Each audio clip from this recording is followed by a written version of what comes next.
Hello दोस्तों, नमस्कार। आप सभी का स्वागत है फिर से आपके अपना यूट्यूब परिवार एमएनसी क्लासेस में। अभी के इस वीडियो में हम लोग जानेंगे 11वीं कक्षा हिंदी का बिल्कुल रूप से ओरिजिनल प्रश्न पत्र जो अभी परीक्षा होने वाला है। बहुत सारा ऐसा स्कूल कॉलेज है जहाँ पे परीक्षा पहले लिया जा चुका है। बहुत सारे ऐसे कॉलेज आर्ट्स विषय से हो या साइंस कॉमर्स, तीनों सब्जेक्ट का क्वेश्चन पेपर हम आपको इस वीडियो में बताने वाले हैं जो 2024 यानी आज परीक्षा होने वाला है। बिल्कुल रूप से ऑब्जेक्टिव सब्जेक्टिव सभी क्वेश्चन बताएंगे आपको। बने रहिएगा कंटिन्यू, साथ ही साथ वीडियो को लाइक कर लीजिएगा और वीडियो को सभी ग्रुप में शेयर कर दीजिए ताकि सभी लोग इस वीडियो को देख पाएंगे और सभी को सारे प्रश्न का उत्तर देखने को मिल जाएगा। बिल्कुल रूप से मैथ हो, साइंस हो या जो भी विषय था, हम फिजिक्स केमिस्ट्री आपको दे दिए हैं, बायोलॉजी का भी दे दिए हैं। तो आप लोग गूगल पे जा करके सर्च कीजिए एमएनसी क्लासेस, वहाँ पे आपको देखने को मिल जाएगा। चलिए ज़्यादा समय नहीं लेंगे, पहला क्वेश्चन की ओर बढ़ते हैं। यहाँ पर जो है पहला प्रश्न उत्तर है आपका, पृथ्वी विष शब्द का संधि विच्छेद क्या होगा? तो यहाँ पर ऑप्शन जो है बी हो जाएगा, पृथ्वीश का। 100 ऑब्जेक्टिव प्रश्नों में से 50 ऑब्जेक्टिव प्रश्न आपको बनाना है। यह पैटर्न जो है बिहार बोर्ड के द्वारा फाइनल जो बोर्ड परीक्षा 25 में लिया जाएगा उस पैटर्न पे प्रश्न पत्र तैयार किया गया है। तो आप लोग का यहाँ पर जो है पृथ्वीश प्लस इस हो जाएगा। तो यहाँ पर जो है बी ऑप्शन है बिल्कुल रूप से आपका करेक्ट हो जाएगा। अगला प्रश्न की ओर बढ़ेंगे, 2 नंबर है, निम्नलिखित में कौन विकल्प विसर्ग संधि का उदाहरण है? विसर्ग संधि का उदाहरण कौन है? मनोयोग, परंतु, स्वाधीन, वोर्दय। तो यहाँ पर क्या हो जाएगा आंसर? तो आपका 2 का ए ऑप्शन हो जाएगा, मनोयोग। तीसरा है सत हलंत परश्चरित्र परों की संधि क्या होगा? तो यहाँ पर जो है तीसरा प्रश्न है, ध्यान दीजिएगा। क्वेश्चन सब साफ नहीं है लेकिन आंसर आपको याद रखना है, सचित्र हो जाएगा यहाँ पर, ठीक है। ऑप्शन बी जो है आपका बिल्कुल सही हो।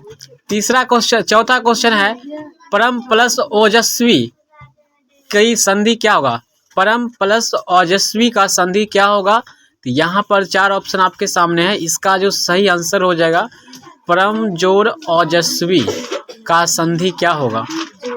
यहाँ पे आंसर परम जोस्वी पर ओजस्वी परजीवी। तो यहाँ पर डी हो जाएगा, पर ओजस्वी। डी ऑप्शन पर ओजस्वी हो जाएगा। चलिए 5वां प्रश्न की ओर बढ़ते हैं। 5वां प्रश्न है, नीचे आ जाएंगे, मतदाता शब्द में कौन समास है? मतमाता है, मतदाता नहीं। मतमाता शब्द में कौन सा समास है? क्वेश्चन थोड़ा उटपटांग लग रहा है, करण पर तत्पुरुष हो जाएगा, करण तत्पुरुष हो जाएगा इसका आंसर। 6ठा है, निम्नलिखित में कौन शब्द अव्ययभावी समास है? थोड़ा बहुत, यथाशक्ति, दिगंबर, पंचवटी। तो यहाँ पर जो है यथाशक्ति हो जाएगा, यहाँ डी हो जाएगा, बी आंसर हम मार दिए हैं, डी हो जाएगा आपका यथाशक्ति जो है अव्ययीभाव समास है। बिना पानी शब्द में कौन समास है? तो बिना पानी में बहुव्रीहि समास हो जाएगा, सी आंसर हो जाएगा। बिना पानी मतलब होता है सरस्वती, जो हाथ में बिना रखी होती है, तो आपका बहुव्रीहि समास हो जाएगा, ठीक। बहु बेटी शब्द में कौन समास है? सब बच्चे को याद होगा, बहु बेटी, दाल चावल, चनाचूर, शक्कर दही, दही चूड़ा, ये सब दीर्घ समास है, सॉरी द्वंद्व समास है, सी। यहाँ पर आंसर जो है आपका ए लगा हुआ है, गलत है, सी आंसर हो जाएगा आपका, द्वंद्व समास है। माता पिता, भैया भाभी, ये सब जो होता है आपका क्या होता है? द्वंद्व समास हो जाता है। अगला है, मुझे अभागे ने भी वह गलती की। ये लोकोक्तियाँ हैं या फिर शब्द है, मुझ अभागे ने भी वही गलती की, किस संबंध का उदाहरण है? संज्ञा पदबंध का हो जाएगा, ऑप्शन नंबर ए आपका करेक्ट हो जाएगा। अगला प्रश्न है, विभा आज विद्यालय नहीं गई, पानी बरस रहा था, किस वाक्य का उदाहरण है? विभा वाला याद रखिएगा, विभा वाला क्वेश्चन आएगा तो इसका जो आंसर हो जाएगा आपका सरल वाक्य हो जाएगा। आंसर क्या होगा? सरल वाक्य, ए ऑप्शन। अगला प्रश्न 11 नंबर है, मैंने खाना नहीं खाया, किस वाक्य का उदाहरण? मैंने खाना नहीं खाया, तो ये जो है विधिवाचक, निषेधवाचक, आज्ञावाचक, प्रश्नवाचक। मैंने खाना नहीं खाया प्रश्नवाचक तो ये नहीं होगा, निषेधवाचक हो जाएगा, निषेधवाचक। अगला प्रश्न है, निम्नलिखित में शुद्ध वाक्य कौन है? तो यहाँ पर देखिए शुद्ध 12 नंबर क्वेश्चन का आंसर जो होगा आपका, क्वेश्चन साफ नहीं है, मैं बहुत आनंद हुआ। अगला है आपका क्वेश्चन, मैंने खाना नहीं खाया, ये तो अगला क्वेश्चन हो जाएगा यहाँ पे 13 नंबर। आसन शब्द का विशेषण क्या हो जाएगा? आसन का हो जाएगा आसीन, आसरा, आसक्त। या आंसू, यहाँ पर आसीन हो जाएगा। आसन शब्द का विशेषण आसीन हो जाएगा, ठीक है, आसीन लगा के बैठना। अगला क्वेश्चन है कलंक शब्द का विशेषण क्या होगा? कलंक शब्द का विशेषण, आसन का आसन, कलंक का हो जाएगा बी ऑप्शन। कलंक वाला क्वेश्चन का आंसर बी। अनुराग शब्द का विलोम क्या होगा? विराग। अनुराग का विलोम क्या होगा? विराग होगा। अनुराग का विलोम क्या? विराग। अनुकूल शब्द का विलोम क्या होगा? प्रतिकूल। अनुराग का विराग, अनुकूल का प्रतिकूल। गमन शब्द का विलोम, यहाँ पे भारी क्वेश्चन, गमन का विरागमन, प्रस्थापन, चेतन, आगमन, यहाँ पर गमन का आगमन हो जाएगा, ठीक है।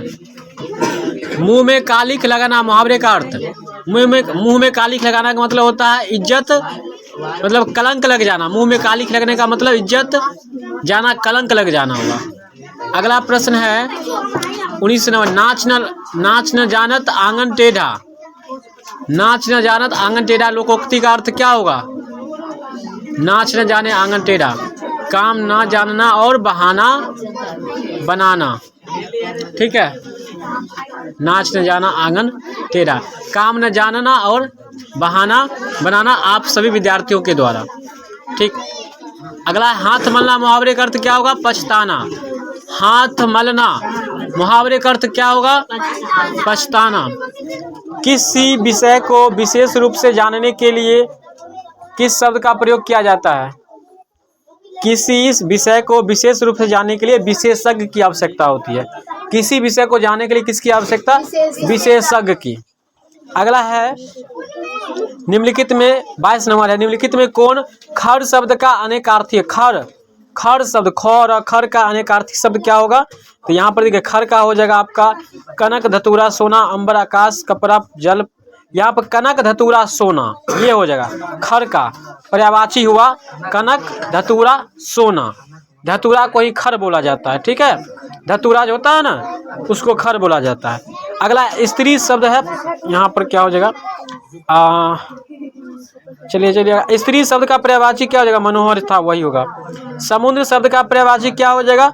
सरवरी, निर्निधि, अवधूत, नारगी। यहाँ पर देखिए स्त्री शब्द का पर्यायवाची बनीता हो जाएगा, स्त्री का बनीता हो जाएगा, शब्द का स्त्रीलिंग पूछ रहा है। समुद्र शब्द का पर्यायवाची क्या हो जाएगा? अब तो निर्निधि हो जाएगा, निर् मतलब पानी होता है, निर्निधि हो जाएगा समुद्र का पर्यायवाची। अर्थ की दृष्टि से वाक्य के कितने वेद हैं पढ़ाए हैं? अर्थ की दृष्टि से वाक्य के 4 वेद हैं, तत्सम, तद्भव, देशज, विदेशज। हाँ, सुनहरा शब्द का प्रत्यय क्या होगा? सुनहरा प्रत्यय जो होता है किसी शब्द के पहले लगता है कि लास्ट में लगता है? बता दो पहले। प्रत्यय, सुनहरा का प्रत्यय हो जाएगा लास्ट में लगता है, प्रत्यय लास्ट में होता है, हरा हो जाएगा। सुनहरा का प्रत्यय क्या हो जाएगा? हरा। अगला है रंगीला शब्द में प्रत्यय क्या होगा? रंगीला, रंगीला, ला हो जाएगा। यहाँ पर क्या हो जाएगा? रंगीला का ला, रंगी, इला हो जाएगा यहाँ पर, इला, ठीक है। रंगीला का प्रत्यय क्या होगा? इला।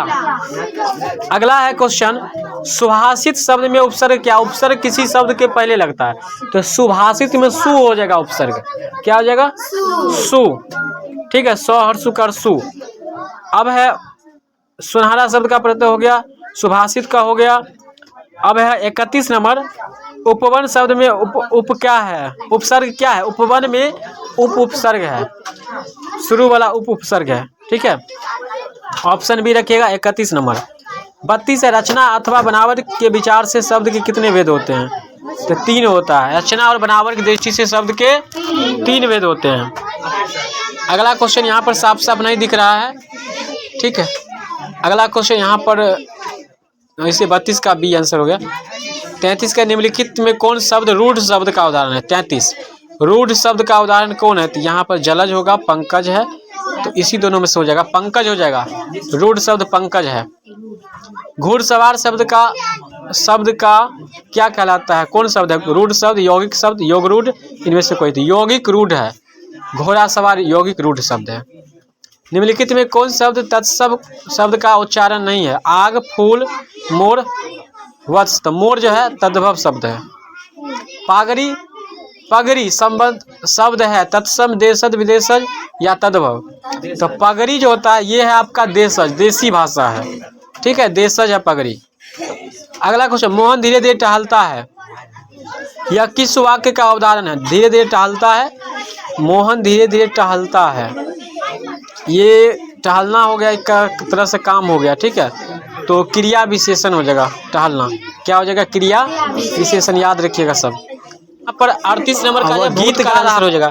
आगे आपका सब्जेक्टिव क्वेश्चन है, इसे भी